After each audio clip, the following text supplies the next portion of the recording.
RS brothers లో ఆషాఢం KG sale మళ్ళీ మొదలైంది. మరెన్నో క్రేజీ ఆఫర్స్ ఖైదీ చేయండి ఆర్ఎస్ బ్రదర్స్.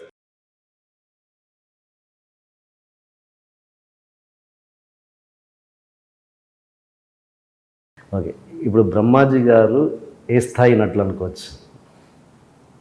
ఏ స్థాయిలో లేను కాబట్టి ఇంకా కంటిన్యూ అవుతున్నా ఇండస్ట్రీలో. అంటే అర్థం కాలేదు నాకు. ఏ స్థాయి నటుడు అంటే నాకు తెలియదు ఫస్ట్ ఆఫ్ ఆల్. ఏ స్థాయి అన్నది అంటే పర్టికులర్ స్థాయి పర్టికులర్ లెవెల్ అనుకుంటే నేను సెటిల్ అయిపోయినట్టు. నేను ఇంకా సెటిల్ అవ్వలేదు ఇండస్ట్రీలో. ఓకే ఓకే, మీరు వచ్చి ఎన్ని సంవత్సరాలు అయిందండి? 25 years. 25 years. అంటే నాకు తెలిసి బ్రహ్మాజీ గారికి ఫలానా కోసమే క్యారెక్టర్లు రాయాలి అనడం అన్నది ఇప్పుడు స్టార్ట్ అయింది. ఇప్పుడు ఫ్రాంక్లీ స్పీకింగ్ ఇప్పుడే స్టార్ట్ అయింది. ఇంతకుముందు అన్నదంతా స్ట్రగుల్ యాక్చువల్గా. ఇంకా అవును, నేను ఎప్పుడు ఫస్ట్ చాయిస్ కాదు, సెకండ్ చాయిస్ కానీ థర్డ్ చాయిస్ కానీ. వాడు పలానావాడు బిజీగా ఉన్నాడు, సరే బ్రహ్మాజీ మనకు తెలుసు కదా, బాగా చేస్తాడు కదా, అతను కూడా చూడవాలి. పలానా సినిమాలో అప్పుడెప్పుడు 10 years బ్యాక్ చంద్రలేఖలు కామెడీ చేశాడు కదా, కరెక్టే పెడదామని పెట్టిన. చంద్రలేఖ అంటే నా క్వశ్చన్ అదొకటి ఉంది. మీ ఇప్పటివరకు మీ కెరీర్లో నాకు ది బెస్ట్ అనిపించింది మాత్రం చంద్రలేఖ. అది బహుశా మీకు కూడా అయి ఉండొచ్చేమో, నాకు తెలియదు. అంటే అది దాని పట్టే ఇప్పుడు కామెడీ అన్నది ఆ ఇన్ఫ్లుయెన్స్ ఇప్పటికీ ఉందని అనుకుంటున్నాను. 100%. ఆ చంద్రలేఖ వల్ల ఇప్పుడు నా కామెడీ అది కావాల్సినంత రీచ్ కాలేదు. కాకపోతే సినిమా ఆడితే జనరల్ రీచ్ వేరు, ఆడకపోతే వేరు. అండ్ సింధూరం సినిమా విషయానికి వస్తే అది మీ రవితేజ గారికి మీకు ఇద్దరికి ఒకటే ఇస్తారు కదండి హీరోలుగా. అవును, హీరోలుగా. బట్ ఆ సినిమా అపజయం అన్నది మిమ్మల్ని ఎలా ఏమన్నా కృంగదీసిందా? ఏమన్నా డిసప్పాయింట్ అవుతుంది. పైగా కృష్ణవంశీ నిన్నే పలాడతా గులాబీ తీసిన డైరెక్టర్ ఇండస్ట్రీలో చాలామంది హీరోలు ఆఫర్లు ఇస్తే ప్రొడ్యూసర్లు ఆల్మోస్ట్ ఎంతనే తీసుకో, లేకపోతే మా పిల్లల్ని ఇంట్రడ్యూస్ చేయని, అలా కొందరు హీరోలు మా కొడుకులను ఇంట్రడ్యూస్ చేయని, కొందరేమో ఎందుకు ఈ టైంలో రిస్క్ కొత్త, అలా టైంలో మాకు ఇచ్చాడు వంశీ. సో అటువంటి సినిమా మంచి సినిమా పోయి ఏదో సినిమా కాదు ఆడకపోవడం అనేది డిసప్పాయింట్మెంట్, బాధపడ్డాం. ఇంక్లూడింగ్ వంశీ కూడా ఫీల్ అయ్యాడు, నేను ఫీల్ అయ్యాను, రవి అందరం ఫీల్ అయ్యాం. మిమ్మల్ని తీసుకోవడం అంటే మీరు అప్పటికీ పెద్ద ఎస్టాబ్లిష్డ్ ఏం కాదు కదా, కృష్ణవంశీ గారు మిమ్మల్ని తీసుకోవడానికి అంత బలమైన కారణం ఏంటండి? అంటే ఏంటి మీ మధ్య అంత ఈ రిలేషన్ ఉందా లేకపోతే? ఉందండి. యాక్చువల్గా శివ టైంలోనే కలిసాను నేను వంశీ. శివ ముందు. ఓకే. అప్పుడు ఒక మ్యాన్షన్లో ఉండేవాడు నేను, అటుపక్క మలర్కోడి మ్యాన్షన్, అటు సైడ్ పాండి బజార్లో అటు సైడ్ వంశీ ఉండేవాడు. ఆ రూమ్స్ ఎలా ఉంటాయంటే ఇప్పుడు మన ఇద్దరం కూర్చున్నాం చూడండి, ఈ బెడ్ ఎలా ఉంటుంది ఇక్కడ. ఓకే. ఇంకో బెడ్ ఎల్ షేప్లో ఉంటుంది. సో ఎల్ షేపు చెక్క. ఓకే. ఇటో చెక్క ఉంటుంది, ఇటో చెక్క ఉంటుంది, ప్రాపర్ సాలిడ్గా ఉంటుంది. డోర్ ఓపెన్ చేసుకొస్తే మీ సూట్ కేసు మీరు మీ బల్ల కింద పెట్టుకోవచ్చు, నా సూట్ కేసు నా బల్ల కింద కూర్చో, ఓ మనిషి నుంచోడానికి ప్లేస్ ఉంటుంది. ఈ ప్లేస్ ఇది 250 rupees రెంట్. ఓకే. మెడ్రాస్ ఎవరు వచ్చినా ఆర్టిస్టులు కానీ టెక్నీషియన్స్ కానీ ఈవెన్ ఇంజనీరింగ్ స్టూడెంట్ కోచింగ్కి కోర్సెస్కి వచ్చినా జనరల్ అక్కడే దిగుతారు అందరూ. 100 rooms అయ్యి 5 floors ఉంటాయి అన్నమాట. ఓకే. సో లైఫ్ అక్కడ స్టార్ట్ అయింది మాకు. తను అటువంటిది ఇంకో దాంట్లో ఉండేవాడు. సో ఈవినింగ్ ఏంటంటే మార్నింగ్ ఆఫీసులకు వెళ్ళి అందరినీ కలిసి ఫోటోలు అన్నీ చూపించి ఈవినింగ్ టైము ఆ సాయంత్రం పాండుబజార్లో నించుంటాం. ఇప్పుడు కృష్ణనగర్ అంటారు అలాగే ఈవినింగ్. సో అక్కడ అసిస్టెంట్ డైరెక్టర్లు, ప్రొడక్షను, స్ట్రగ్లర్స్ అందరూ కూర్చొని మాట్లాడుకుంటూ ఉంటాం. ఏ సినిమా ఎప్పుడు స్టార్ట్ అవుతుంది ఏంటి అలా. సో అక్కడనే స్టార్ట్ అయింది మీరు? అక్కడ వంశీ నాకు ఎవరో నేను తాడేపల్లి కూడా మా ఫాదర్ వాళ్ళు సెటిల్ అయ్యారు, మా సిస్టర్ కూడా అక్కడ ఉన్నారు. అక్కడ తాడేపల్లి కూడా అని చెప్పారు. ఇద్దరు నాకు తాడేపల్లిని కలవాలి యాక్చువల్గా. సో అక్కడ పరిచయం, 4-5 సార్లు మాట్లాడుకోవడం సినిమాల గురించి. ఈ లోపల ఏదో అన్నపూర్ణ స్టూడియోలు కొత్త వాళ్ళతో సినిమా తీస్తున్నారు అని చెప్పారు. అక్కడ శివనాగేశ్వర కో డైరెక్టర్. వంశీ నేను శివనాగేశ్వరని కలవాలి. వంశీ ఆల్రెడీ కెమెరా అసిస్టెంట్గా పనిచేసాడు ముందు.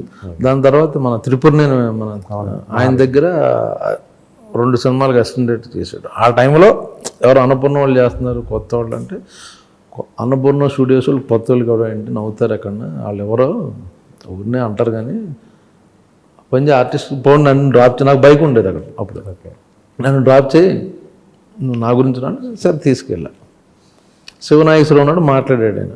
ఇప్పుడు ఒక నెక్స్ట్ షెడ్యూల్ ఇప్పుడు అనుకుంటున్నారు స్టార్ట్, నీకు చెప్తాను నువ్వు కలు అని ఏదో చెప్పాడు. దానికి ముందు మేము వెయిట్ చేస్తున్నాం, ఒక కళ్ళజోడు పెట్టుకుని ఒక పక్కగా కుర్రోడుని శివనాగేశ్వరరావు ఇద్దరు నడుచుకుంటూ వస్తున్నారు టీ దాకా ఎక్కడో రోడ్డు మీద. వాళ్ళు మమ్మల్ని చూసి వెళ్ళిపోయారు. తర్వాత శివనాగేశ్వరరావు వచ్చి మాట్లాడాడు. మేము వెళ్ళిపోతుంటే నేను వచ్చాను కదండి, నేను కూడా 2 ఫోటోలు ఆయనకి ఇచ్చా శివనాగేశ్వరరావు. ఆ బక్కగా ఉండే కొంచెం షార్ప్ ఐస్ ఉండి ఇలా చూసినట్టు రామగోపాల్ వర్మ. ఆ లోపలికి వెళ్ళి ఆయన సరే ఫోటోలు చూడడం ఉపయోగం ఉంది, అసలు ఎవరన్నా ఆడిషన్ చేస్తే బెటర్ కదా, ఇప్పుడు ఈ కుర్రోడ్ని రేపు ఒకసారి రమ్మని చెప్పు, మనం అడుగుదాం ఏమొచ్చో ఏంటో ఏం తెలియదు కదా అంటే నెక్స్ట్ డే వెళ్ళా. నెక్స్ట్ డే వెళ్తే ఏదో డ్రెస్ జర్కిన్ ఒక రఫ్ క్యారెక్టరు అంటే జేడీ క్యారెక్టర్కి చూస్తున్నారు ఆడిషన్. అదేదో తీసుకొచ్చి లోపల అక్కడ తేజ ఉన్నాడు, లోపల కాస్ట్యూమ్స్ ఏ ఉన్నాయి, విజయ్ సినిమా కాస్ట్యూమ్స్ అండి. మోహన్ బాబు గారిది ఏదో తీసుకొచ్చి జాకెట్ వేశారు, అదేమో నా గౌన్లా ఉంది, హైట్ కదా, ఏదో చేసేసా రకరకాల విన్యాసాలన్నీ చెప్తాలే అన్నది. అలా 2-3 మీటింగ్ల తర్వాత రాము గారిని కలవడం వల్ల ఆయన మళ్ళీ నన్ను పిలిచి సడన్గా గడ్డం పెంచగలవా నువ్వు అన్నారు. 10 రోజుల్లో పెరుగుద్దండి అన్న. సరే ఒకసారి నెక్స్ట్ షెడ్యూల్లో క్యారెక్టర్ అనుకుంటున్నాను, అలా క్యారెక్టర్ ఇచ్చాడు అనమాట. అంటే అదే సినిమాకి కృష్ణవంశీ గారి సింధూరంకి సంబంధించి రవితేజ గారు మీరు చేసినా కూడా సినిమా ఫ్లాప్ అయినా కూడా రవితేజ గారు ఏమో సూపర్ స్టార్ అయ్యారు, మీ కెరీర్ ఏమో సాఫీగా నడుస్తుంది కానీ అంత స్టార్డమ్ రాలేదు. బట్ ఆ విషయంలో మీరు ఎప్పుడైనా ఫీల్ అవుతుంటారా? సింధూరం సినిమా తో రవితేజ సూపర్ స్టార్ అవ్వాలి. సింధూరం సినిమా ఫ్లాప్ అయింది, ఇద్దరు అగైన్ బ్యాక్ టు స్ట్రగుల్. అవునా? స్ట్రగుల్ మీన్స్ అగైన్ ఏం చేయాలి అని. వంశీ ఇమ్మీడియట్గా నన్ను ఏంటంటే సరే సీరియస్ క్యారెక్టర్లో ఇంట్రడ్యూస్ చేశాను నేను. సో రవితేజ పేరు నేను రాము గారు నన్ను సింధూరం రిలీజ్ అయిన వెంటనే నన్ను చంద్రలేఖ షూటింగ్లో కలిశారు. ఓకే, అక్కడికి వచ్చారు నన్ను కలవడం గురించి కాదు, అన్నపూర్ణ స్టూడియోకి వచ్చి ఏదో నాగార్జున గారితో ఏదో మాట్లాడేసిన తర్వాత నన్ను పిలిచి చాలా బాగా చేసావు బ్రహ్మాజీ, ఎక్స్పెక్ట్ చేయలేదు అన్నారు. బట్ అది చాలా సీరియస్ క్యారెక్టర్, సినిమా బాగుంటే కనెక్ట్ అవ్వద్దు. ఎప్పుడైతే సినిమా డిసప్పాయింట్ అయిందో రవితేజకి మంచి పేరు వచ్చింది, ఎందుకంటే ఫన్ క్యారెక్టర్ కాబట్టి తక్కువని చాలా జనాలు ఐడెంటిఫై చేసుకున్నారు రవితేజ క్యారెక్టర్. బట్ ఆ సినిమా ద్వారా ఇద్దరికి నాకు యాక్టర్గా చాలా బాగా మంచి పేరు వచ్చింది, రెస్పెక్ట్. ఈరోజు కూడా ఇండస్ట్రీలో ఒక రెస్పెక్ట్ ఉందని బికాజ్ ఆఫ్ సింధూరం యాక్చువల్గా నాకు పర్సనల్గా.